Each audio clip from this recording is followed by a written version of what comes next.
Danganronpa audiobook number 1, Maki's Day, Chapter 1, The Quiet Before. The taxi pulled away in silence, its taillights disappearing behind the tall black gates that loomed like sentinels at the front of Hope's Peak Academy. Maki Harukawa stood motionless, her hands gripping the strap of her small duffel bag. The morning air was crisp, edged with a chill that crept beneath her collar and down her spine. She wasn't nervous. She didn't get nervous. But something about the school, the grandeur, the silence, the weight of unseen eyes, made her feel watched.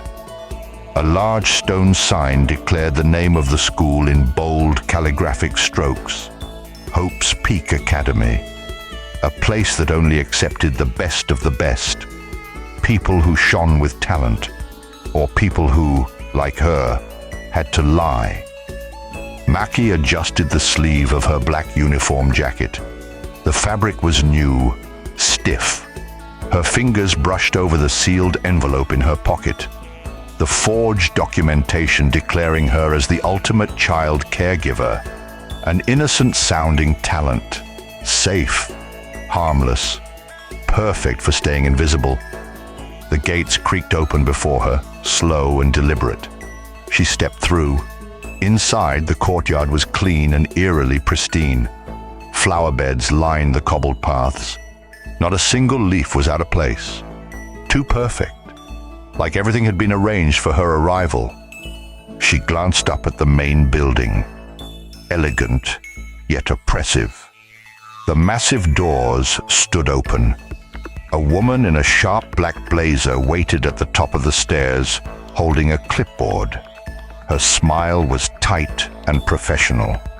Maki Harukawa? The woman asked, eyeing her from head to toe. Yes, Maki replied curtly. Welcome to Hope's Peak Academy. Well, you're a little early. Orientation begins in an hour, but I'll escort you to the dormitories. You can get settled in. Maki followed her inside, footsteps echoing against marble floors. They passed silent halls filled with trophy cases and portraits of alumni.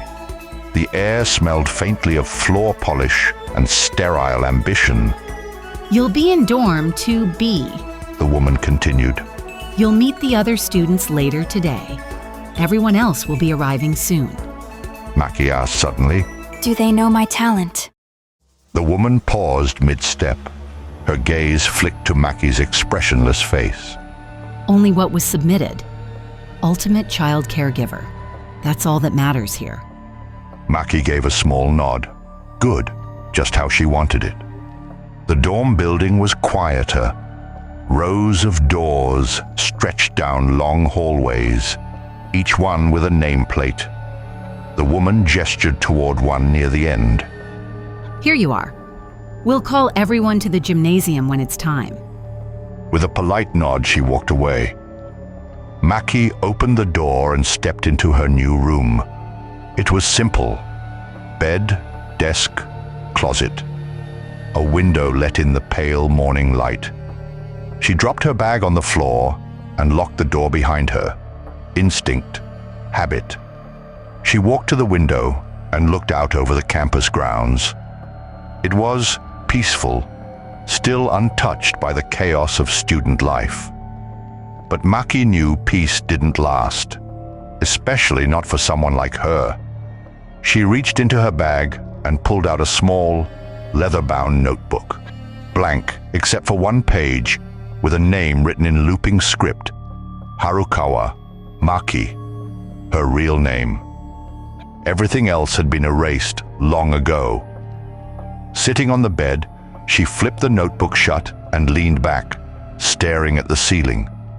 In an hour, she'd have to meet the others, smile, nod, and lie. But for now, in this quiet room with its sterile warmth, she could be no one. And that, for a moment, was enough.